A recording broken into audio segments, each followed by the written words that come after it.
नमस्कार. The deep डाईव्हमध्ये तुमचं स्वागत आहे. आज आपल्या समोर आहे 30 डिसेंबर 2025चा द इकॉनॉमिक टाइम्स अंक.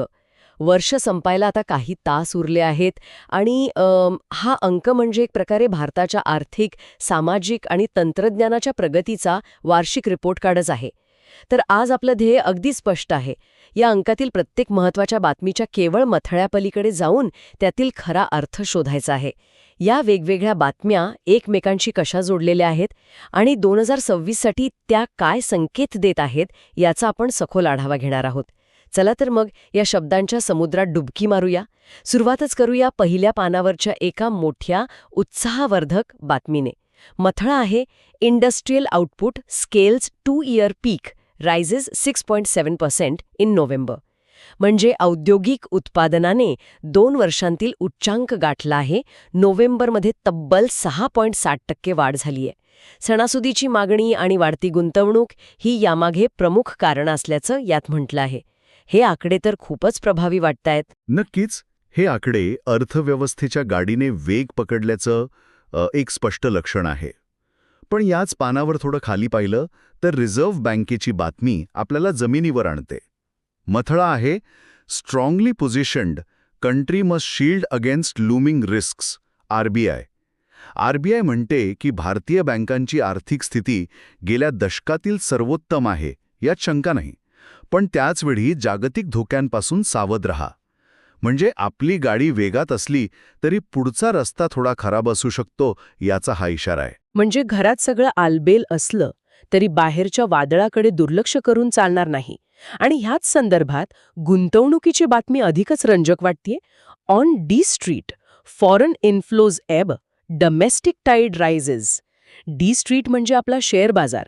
बातमी सांगते की परदेशी गुंतवणूकदारांचा ओघ कमी झालाय, पण त्याची जागा आपल्या देशांतर्गत गुंतवणूकदारांनी घेतलीय.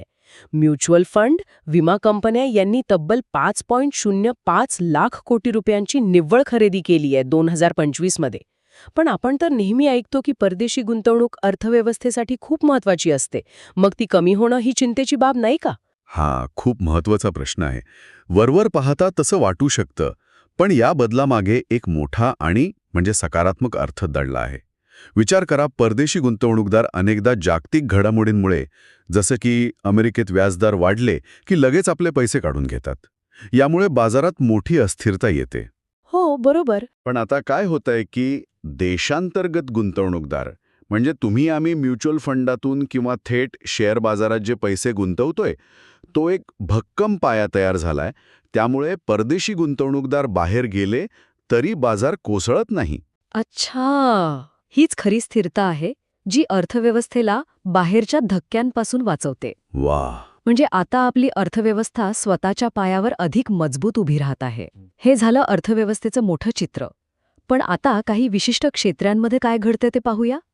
ऑटोमोबाईल क्षेत्रात तर मोठी उलथापालथ दिसतीये. M&M overtaking Hyundai to get into second spot. Mahindra and Mahindra SUVंच्या विक्रीत ह्युंडायला मागे टाकून दुसऱ्या क्रमांकावर झेप घेण्याच्या तयारीत आहे. हे केवळ स्पर्धेत पुढे जाण्यापुरतं मर्यादित नाही. याचे 2-3 मोठे अर्थ आहेत. एक, ग्राहकांची आवड बदलतीये. लोक आता मोठ्या दमदार SUV गाड्यांना पसंती देत आहेत.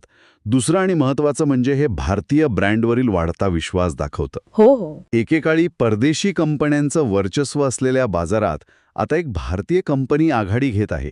हे देशांतर्गत उत्पादन आणि इंजिनिअरिंगचं वाढीचं मोठं लक्षण आहे. आत्मनिर्भर भारतचं हे एक उत्तम उदाहरण म्हणता येईल. आणि याच अंकात मारुती सुझुकी विक्टरीसला Indian car of the year 2026चा पुरस्कार मिळाल्याची जाहिरात आहे. हे सगळं मिळून बाजाराचा कल कुठे आहे हे स्पष्ट करतं. अगदी बरोबर. म्हणजे ऑटोमोबाईल क्षेत्रात जुने खेळाडू नवीन रणनीतीने पुढे येत आहेत. मग ज्या क्षेत्रात सगळंच नवीन आहे त्या तंत्रज्ञान क्षेत्रात काय घडतंय? एक बातमी आहे, smartphones aim to get smarter in 2026. यात म्हटलंय की आता फोनमध्ये आर्टिफिशियल इंटेलिजन्स म्हणजे AI हा कळीचा मुद्दा ठरणार आहे. म्हणजे आपला फोन आता आपल्याला केवळ मदत करणार नाही, तर तो आपल्याला समजून घेण्याचा प्रयत्न करेल. अगदी बरोबर. आणि हा बदल केवळ आपल्या फोनपुरता मर्यादित नाही. याच पानावरची दुसरी बातमी सांगते, AI cloud to drive 2026 tech IT spends. 2026 मध्ये IT-वरील खर्च 10.4% वाढून तब्बल $176 अब्ज वर पोचेल आणि याचा सर्वात मोठा चालक असणार आहे AI. आणि याचा थेट परिणाम रोजगारावर दिसतोय, बरोबर? हो, नक्कीच. बरोबर. पुढचीच बातमी तीच आहे आणि आकडा थक्क करणारा आहे. GCC nation 90+ new take centres added 4.5 lakh Indian jobs in 2025. पण एक मिनिट, हे GCC नेशन म्हणजे नेमकं काय? सोप्या भाषेत सांगायचं तर GCC म्हणजे ग्लोबल कॅपेबिलिटी सेंटर्स. या म्हणजे मोठमोठ्या जागतिक कंपन्यांची भारतातली महत्त्वाची ऑफिसेस, जिथे त्यांचं महत्त्वाचं संशोधन, डेव्हलपमेंट आणि तांत्रिक काम चालतं. अच्छा. पूर्वी या कंपन्या फक्त कमी खर्चासाठी भारतात यायच्या, पण आता त्या भारताच्या टॅलेंट आणि कौशल्यासाठी येत आहेत. म्हणजे आता व्हॅल्यू ॲडिशनसाठी येतात. अगदी. आणि या सेंटर्समुळे फक्त 2025 या एका वर्षात तब्बल 4.5 लाख नवीन नोकऱ्या निर्माण झाल्या आहेत. हा आकडा भारताच्या तांत्रिक मनुष्यबळाची ताकद दाखवतो. एका बाजूला तंत्रज्ञान क्षेत्रात एवढी मोठी वाढ आणि नोकऱ्यांची निर्मिती दिसतेय, पण सगळ्याच क्षेत्रांमध्ये असंच चित्र आहे का? कारण मीडिया आणि मनोरंजन क्षेत्राची बातमी थोडी वेगळीच कहाणी सांगतेय. Regulatory issues, ad wars and more, hurt channels, streamers म्हणजे TV चॅनल्स आणि OTT प्लॅटफॉर्म्सना नफा मिळवण्यासाठी संघर्ष करावा लागतोय. आणि इथेच आपल्याला अर्थव्यवस्थेतील असमान वाढ दिसून येते. तंत्रज्ञान आणि ऑटोमोबाईलसारखी क्षेत्र सुसाट धावत आहेत, तर मीडियासारख्या क्षेत्राला नियमांचे अडथळे आणि जाहिरातींमधील घट यामुळे ब्रेक लागला आहे. याचा अर्थ विकास होतोय, पण तो सर्वसमावेशक नाहीये. काही इंजिन्स खूप वेगात चालली आहेत, तर काही अजूनही सुरू होण्यासाठी झगडतायत. Chief secretariat flags skill gaps, low education levels in India's workforce. या बैठकीत असं समोर आलंय की भारतातील 73% कर्मचाऱ्यांकडे फक्त शालेय शिक्षण आहे. हाच तर आपल्या अर्थव्यवस्थेतील सर्वात मोठा विरोधाभास आहे.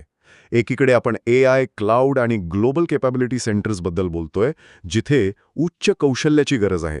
आणि दुसरीकडे आपल्या देशातील 3/4 कर्मचाऱ्यांकडे मूलभूत व्यावसायिक शिक्षणाचाही अभाव आहे. ही दरी तर खूपच मोठी आहे. हो, ही स्किल गॅप म्हणजेच कौशल्याची दरी जर आपण भरून काढली नाही, तर भारताच्या विकासाच्या गाडीची 2 चाकं वेगवेगळ्या वेगाने फिरतील आणि गाडी एकाच जागी गोल फिरत राहील. हे आपल्या भविष्यापुढचं सर्वात मोठं आव्हान आहे. हे खरंच विचार करायला लावणारं आहे. अर्थव्यवस्थेतील या मोठ्या आणि गंभीर मुद्द्यांवरून आता लोकांच्या दैनंदिन जीवनात काय बदल होत आहेत याकडे वळूया. वृत्तपत्रातील काही बातम्या खूप मनोरंजक सामाजिक बदल दाखवत आहेत. जसं की Indians give new meaning to a quick getaway. आता लोक मोठ्या नियोजनबद्ध सुट्ट्यांऐवजी लहान आणि उत्स्फूर्त सहलींना पसंती देत आहेत. 50% पेक्षा जास्त बुकिंग्स प्रवासाच्या फक्त 15 दिवस आधी होत आहेत. हे केवळ प्रवासाच्या सवयींमधील बदल नाहीयेत. यामागे बदललेली जीवनशैली आहे. वर्क फ्रॉम होम, कामाचे लवचिक तास आणि अनुभवांवर खर्च करा, वस्तूंवर नाही, ही नवीन पिढीची मानसिकता याला कारणीभूत आहे. हो, हे खरंय. लोकांना आता वर्षभर वाट पाहण्याऐवजी 2-3 महिन्यात एक छोटा ब्रेक हवा असतो, स्वतःला रिचार्ज करण्यासाठी. आणि बदलांची गोष्ट निघालीच आहे, तर ही पुढची बातमी मी हे 2दा वाचलं कारण माझा विश्वासच बसला नाही.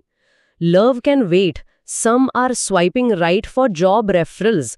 म्हणजे लोक आता डेटिंग ॲप्सचा वापर प्रेम किंवा मैत्रीसाठी नाही, तर नोकरीसाठी रेफरन्स मिळवण्यासाठी करत आहेत. हे अविश्वसनीय आहे. म्हणजे आता नोकरी शोधायला टिंडरवर प्रोफाईल बनवावं लागणार की काय? तसंच काहीसं दिसतंय.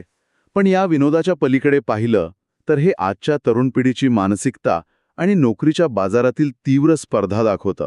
ते पारंपरिक मार्गांची वाट पाहत बसत नाहीत. जिथे संधी दिसेल तिथे ते स्वतःचा मार्ग तयार करतात. हसल कल्चर म्हणतात त्याला, बरोबर? अगदी. हे आपल्या सामाजिक नात्यांमध्ये आणि व्यावसायिक गरजांमध्ये तंत्रज्ञान किती खोलवर रुजलं आहे हेही दाखवतं. वैयक्तिक नेटवर्किंगपासून ते आता राजकीय नेटवर्किंगकडे वळूया. महाराष्ट्रात महानगरपालिका निवडणुकांचे वारे वाहू लागले आहेत आणि बातमी आहे parties rush to form alliances. राजकीय पक्ष आघाड्या आणि जागा वाटपासाठी धावपळ करत आहेत. निवडणुका जवळ आल्या की ही धावपळ ठरलेलीच असते. हो, ही एक अपेक्षित राजकीय घडामोड आहे. पण याच सोबत राष्ट्रीय सुरक्षेच्या दृष्टीने एक खूप मोठा निर्णय झाला आहे. Defence min okays weapons purchase worth 79,000 crore. संरक्षण मंत्रालयाने तब्बल 79,000 कोटी रुपयांच्या शस्त्रास्त्र खरेदीला मंजुरी दिली आहे. प्रचंड मोठा आकडा आहे हा. हो. यात नौदलासाठी हेलिकॉप्टर आणि क्षेपणास्त्र प्रणालींचा समावेश आहे. काही वेळापूर्वी आपण आत्मनिर्भर भारतबद्दल बोलत होतो. ही खरेदी त्याच दिशेने टाकलेलं एक मोठं पाऊल आहे, कारण यातील बहुतांश खरेदी ही भारतीय कंपन्यांकडून केली जाणार आहे. देशांतर्गत घडामोडींसोबतच जागतिक स्तरावर काय चाललंय यावरही लक्ष ठेवणं महत्त्वाचं आहे. इथे दोन परस्पर विरोधी बातम्या दिसत आहेत. एकीकडे wall street sees US stocks rising for a 4th straight year in 2026, जी अमेरिकन बाजारात तेजीचे संकेत देत आहे. पण दुसरीकडे futures rise as tensions flare around Yemen, Russia, Ukraine ही बातमी. येमेन आणि युक्रेनमधील तणावामुळे जागतिक बाजारावर असलेल्या दबावाकडे लक्ष वेधते. या परस्पर विरोधी संकेतांचा आपण नेमका काय अर्थ घ्यायचा? याचा अर्थ असा की जागतिक अनिश्चितता हेच आता न्यू नॉर्मल आहे. एका बाजूला आर्थिक विकासाची आशा आहे, तर दुसरीकडे भूराजकीय तणावाचे ढग आहेत. भारतासाठी याचा अर्थ स्पष्ट आहे.